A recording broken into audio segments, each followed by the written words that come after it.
Y ahora, más que escucharme a mí, yo creo que es importante escuchar a la gente que ha venido de fuera, ya sea desde Madrid o desde Utrecht, Londres y Stavanger en Noruega, para hablar de los temas importantes que nos tienen hoy. Y para invitar, yo creo que tienen todos el programa, tienen también los currículums detallados. Yo creo que no es importante en estos momentos que yo me dedique a explicar el currículum de cada uno, pero me gustaría invitar al profesor Ron Boschma, de la Universidad de Utrecht, que es uno de los principales expertos, y lo he mencionado antes, en temas de innovación y en cómo transformar las economías, tanto a nivel empresarial, a nivel micro como a nivel macro, en las regiones europeas.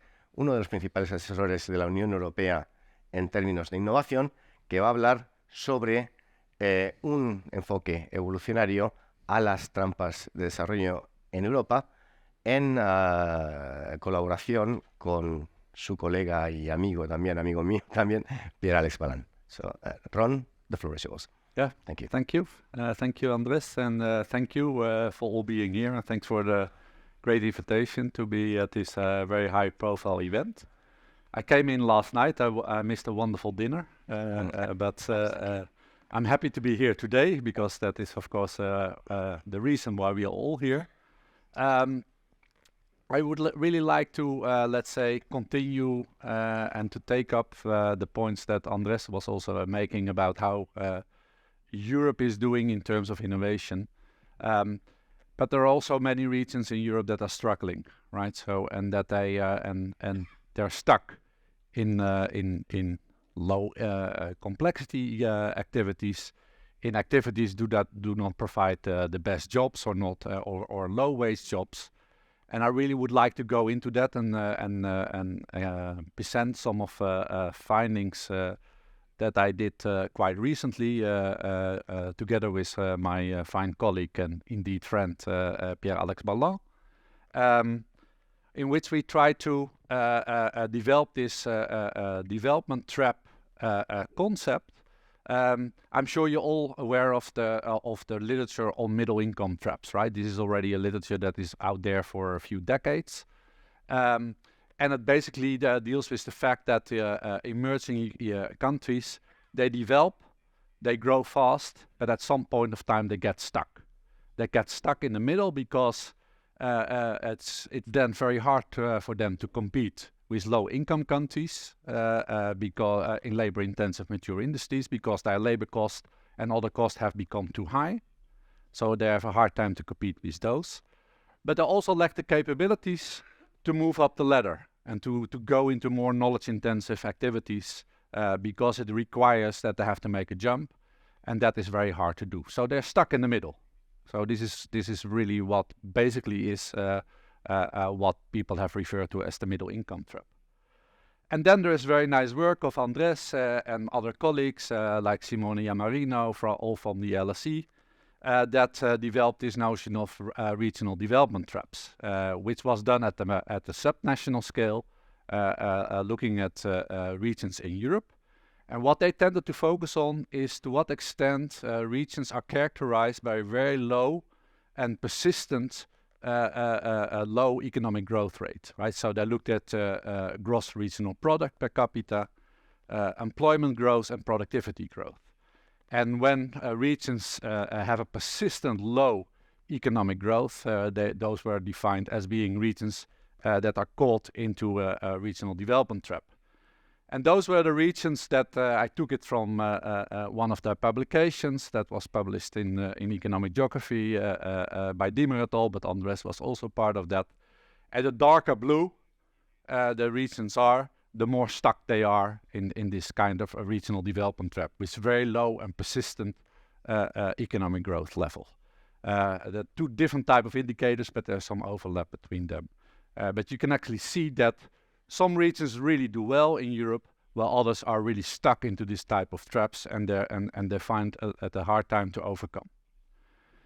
Now we wanted to also see to what extent regions can transform themselves, can innovate themselves, can come up with new economic activities, because all our economies will at some point of time be confronted with process of the stagnation and decline.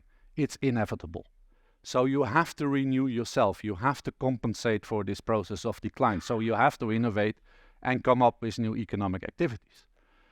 And we were thinking about, can we also define a trap concept in which we can account for that regions are stuck because they are unable to move into new economic activities that even make also your economy more complex, that can really provide high-wage jobs, good jobs, and some regions might not be able to do that because they're just stuck and they cannot move on.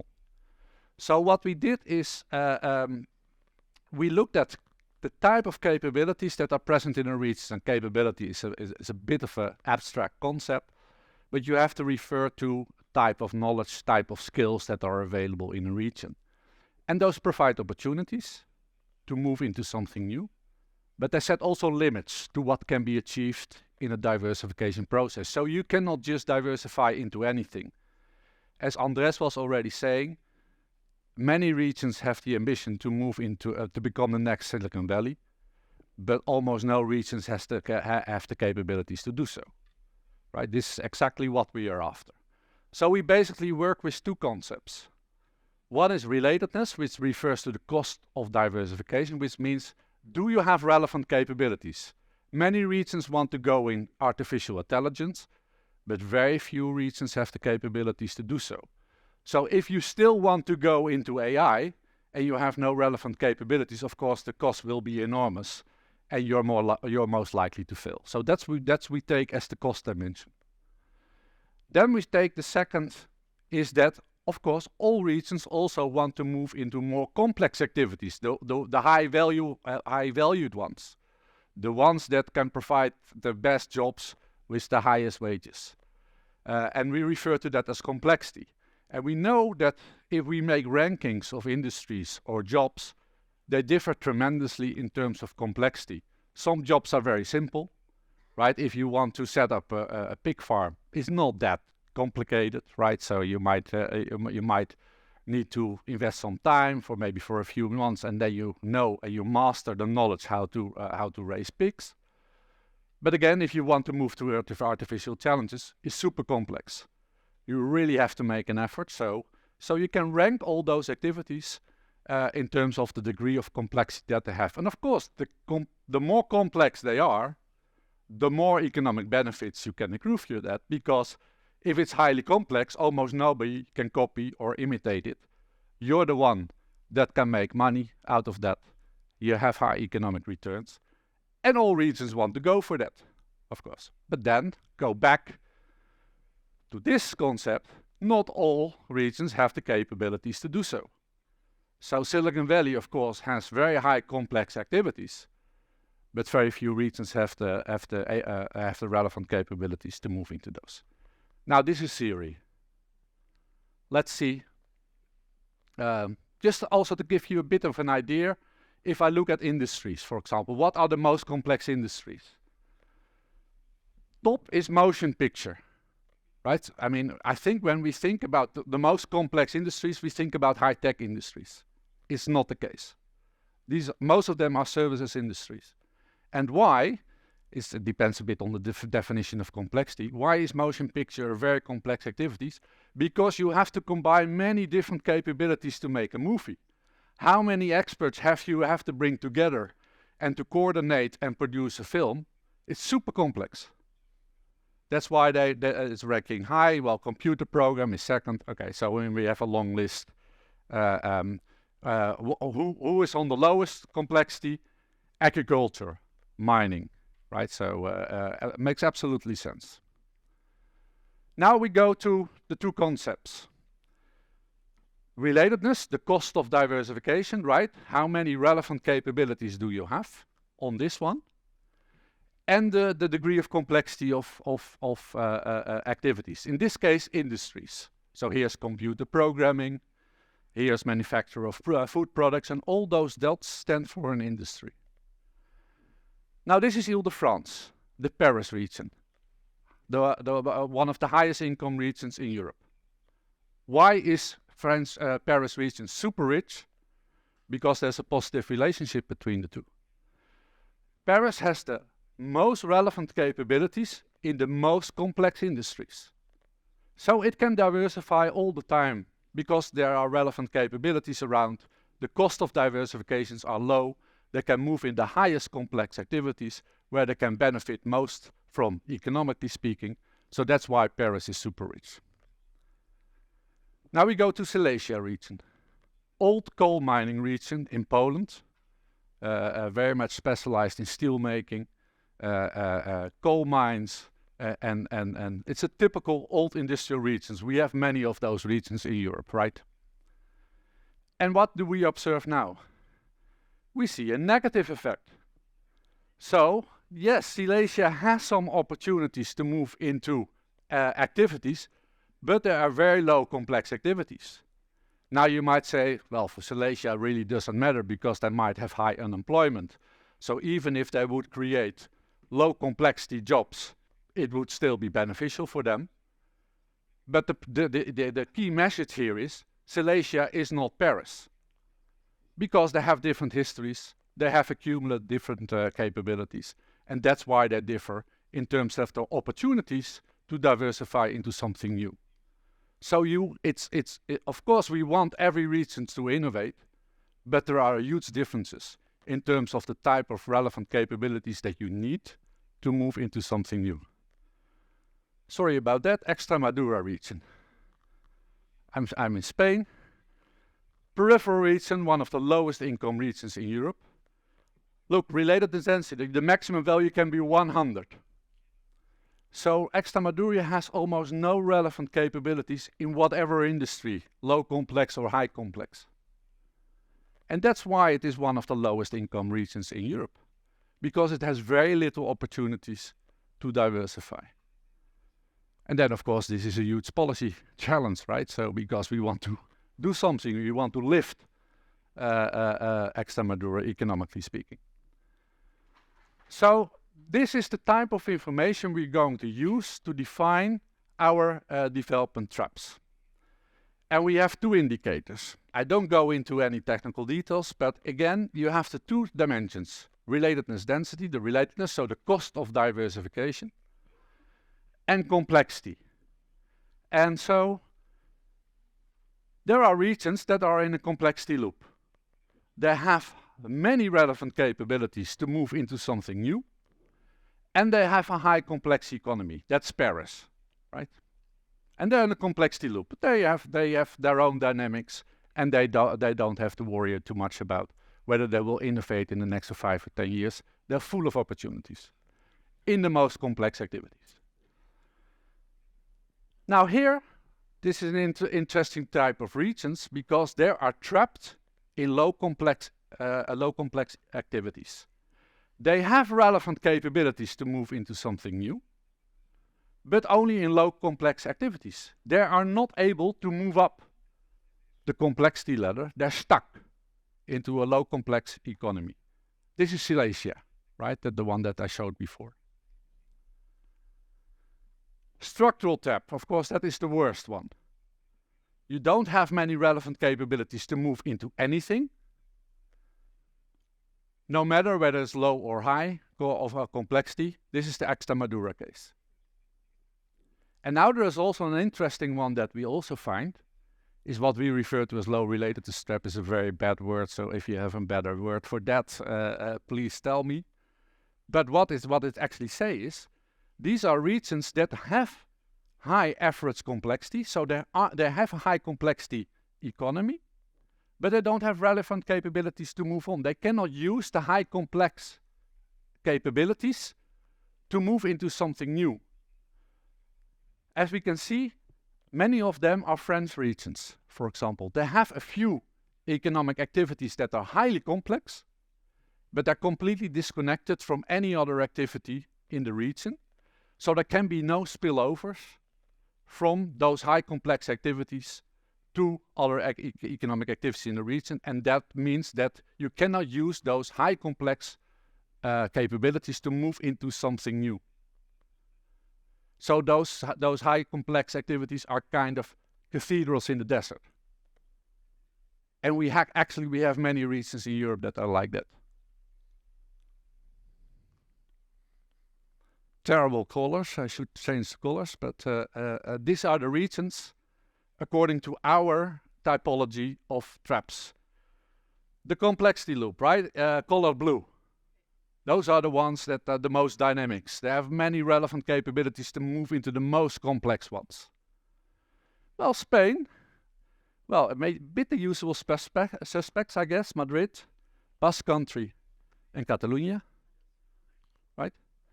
But of course, many German regions, a bit northwest of Italy, my own country, Netherlands, Paris region. All the complexity loop regions, all capital regions are in a complexity loop. It's Stockholm, Helsinki, Copenhagen, Berlin, Amsterdam, Rome. All of the capital regions are the most complex, are in this complexity loop. So maybe they don't have to worry too much, but I will come back to that. Then we have the structural trap, the ones that have no relevant capabilities whatsoever, no matter in high or low complex activities. They have a serious problem. They are trapped in low innovation. They cannot really move on. As you can see, well, some regions in Spain, but most of them are in Eastern Europe. Then we have the regions in a low complexity trap. Most of them in Spain are like that. They're stuck in a low complex economy. They cannot really move on and move into the more high complex activities that would bring more economic benefit because they don't have the relevant capabilities to do so. That is just their opportunity set that is available to them. And that's very hard to break. And that's why they are trapped. And then we have the low relatedness trap. The ones you remember, some high complex activities, but completely disconnected from any other activities in the region. Look at France. This is the disaster of France. Italy is a disaster because also Andres showed have very low GDP growth, one of the lowest GDP growth, and that applies to almost the whole country. If for France, is that they are stuck in this low relatedness trap. They have relevant, they don't have relevant capabilities, although they still have a kind of high complex economy. In cohesion terms, these are transition regions, right? Almost all regions in France are transition regions. They struggle. Now, of course, one definition of being trapped is that you remain trapped or not, right? So because if you would change from year, 1 year you're trapped and the other year not trapped is not a good definition. So what we would expect is that, of course, if our definition works well, you should remain trapped, at least for some time. So here we analyzed the period 2011-2019.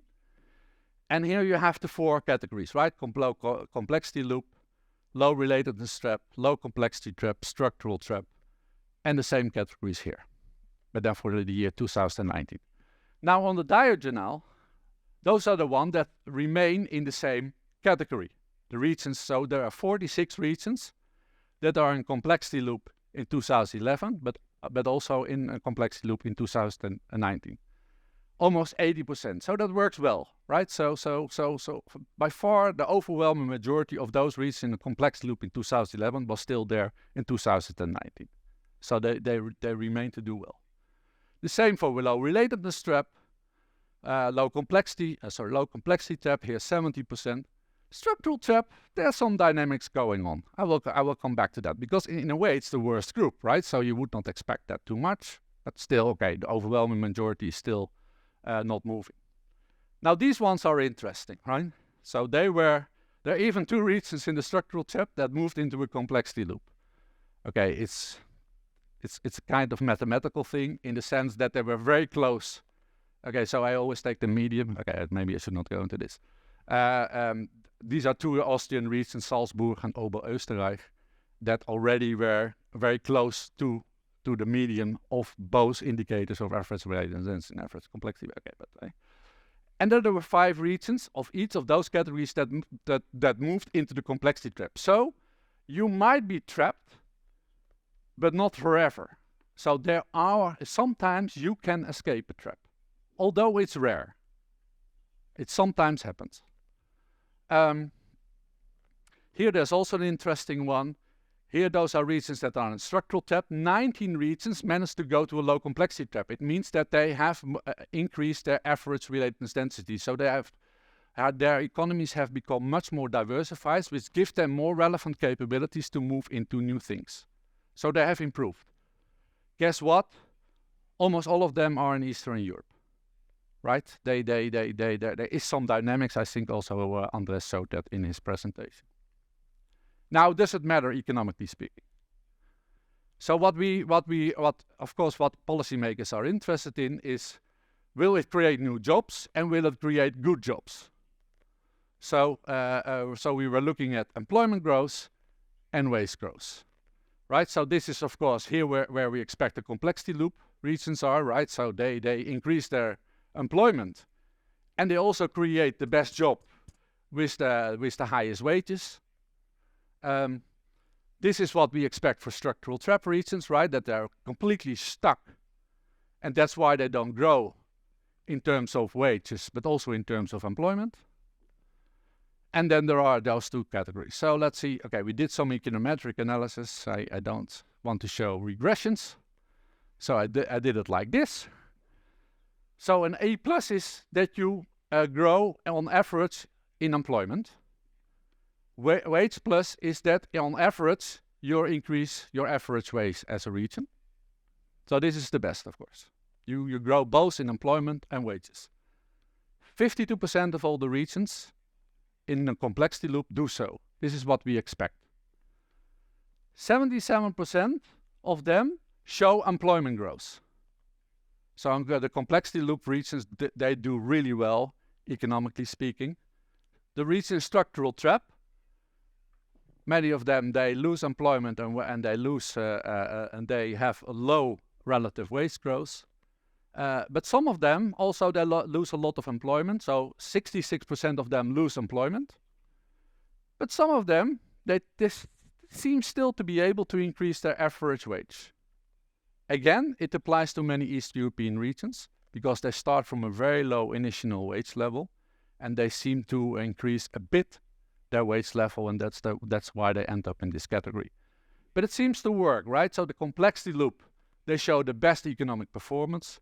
The structural trap regions, they perform lowest in terms of employment growth and in terms of wage growth.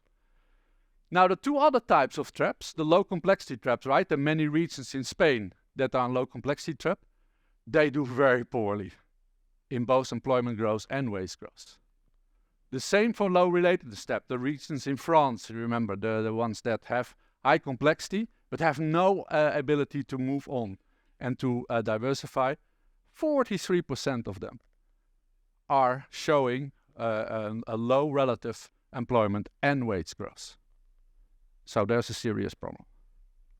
They're stuck. Now, okay, this is nice. Can we do something about it?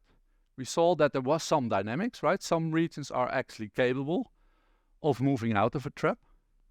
So what about low complexity trap? Well, the Spanish regions, what should they do? Well, sometimes you can actually see that still they have some opportunities.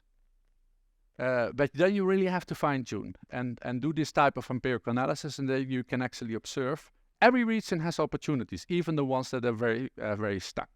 But then you have to be very precise if you have policy, which activities you will target and are most promising given the context that they're in. For example, we did a study for DG Reach and for the European Commission not that long ago. And this is, again, it's the same relatedness. How many relevant capabilities do you have? And how complex are those activities? And this is for the twin transition. So the digital transition and the green transition. So the blue are our typical digital technologies, right? Like big data, Internet of Things, artificial intelligence, things like that. And then we have the green technologies like biofertilizers, biocides, biofuels, solar energy, battery technology. This is for the less developed regions. So this is for the low-income regions in Europe. Well, many of them are stuck, as I showed before, and are in a structural trap or in a low complexity trap. But look here. They have actually a lot of potential to move into green technologies. They have a lot of relevance here. They have the maximum value can be 100. Of course, those are very much connected to agricultural, biofertilizers, biocides, biofuels, etc., etc. There's a lot of patenting going on in those type of technologies. And why? Because they have many relevant capabilities around, even in those regions that are stuck. And they have some opportunities, and they could even, if they would develop those, target policy there, they could also contribute to the green transition. So in a way, to me, it was also a kind of bit of a surprise, this type of result, but it would also mean that peripheral regions, the regions that are in a structural trap, can actually contribute to the green transition in Europe. They have relevant capabilities to do so. Now, what are options for structural trap or low relatedness trap regions? Then so the regions, of course, in structural trap and the low relatedness trap, the French regions, right? So that have high complexity but no diversification opportunities. Again, if you fine-tune and you go into each regions, all regions, like also Silesia region, they have a number of opportunities that you could target in smart specialization policy. Smart specialization policy is all about that. It's setting priorities. It's just getting those in which you have some potential, and there you have to tackle bottlenecks that prevent that those opportunities are taken, are exploited in the region. That is what smart specialization policy is about. But you might even also say, well, the regions that are in a structural trap, maybe they have to do a bit more high-risk policy, right? They have to make a jump because everything seems to be against them. So maybe you have to invest heavily in education, in research. The point that Andres is always making, increase the quality of institutions. It's an absolute prerequisite to induce any change, any development in that type of regions. So it makes absolutely sense also to do this. But I would like, in the remaining minutes, to also see to what extent regions that are in a structural trap can actually make connections to other regions, because they could also go and connect to other regions to get access to capabilities they don't have themselves, but they need in order to diversify into something new. Now, is Europe doing a very good job in that respect? The message is we are very poor in doing this. And just let me make here, this is again another study we did for the European Commission. And this is about the green transition. So you see two maps here. Here on the left side for you. These are the three most important linkages regions make with other regions inside Europe when collaborating on green technologies. So these are the three most important linkages. And this is a framework that we developed ourselves in which we measure to whom those regions should connect, where the best capabilities are, where the complementarities are, in order to move into new green technologies. So this is what happens in practice.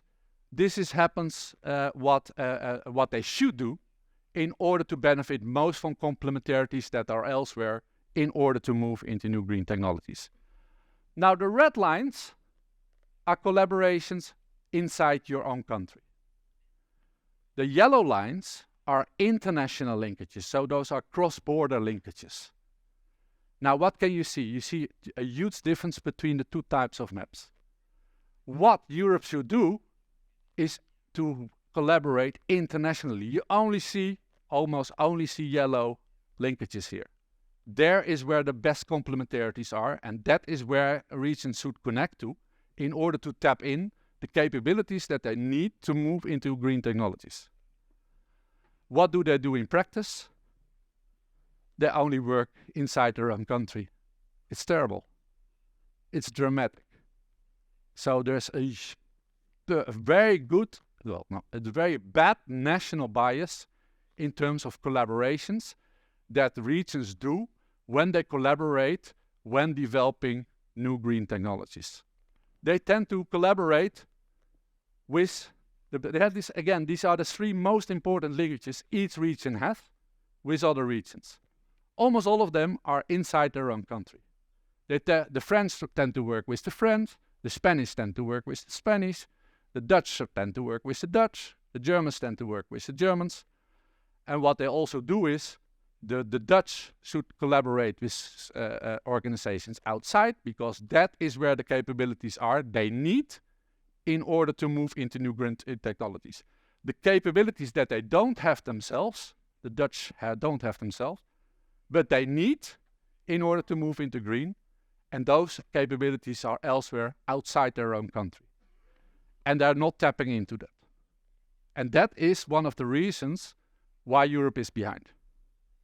We are not exploiting the type of opportunities that are around in Europe.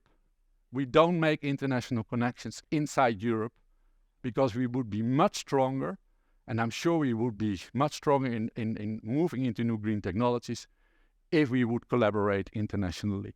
And we should stop collaborating with the ones that do not provide too many benefits to us. Now, last comment. The complexity loop regions. I said everything is fine there, right? Ile-de-France, super rich, can move into anything, and especially in the most complex activities because they have the relevant capabilities to do so. Does that mean that you still need a policy? Yes. You need very strong policy because, as Andres showed, those regions compete with the US and with China. And we are lagging behind, especially in digital technologies, and to an increasing extent also in green technologies. So we need to have very strong policy interventions, and we can think about many things. Weak university-industry linkages, labor market mismatch, lack of venture capital, right? So we are very good, as Andres also showed, very good.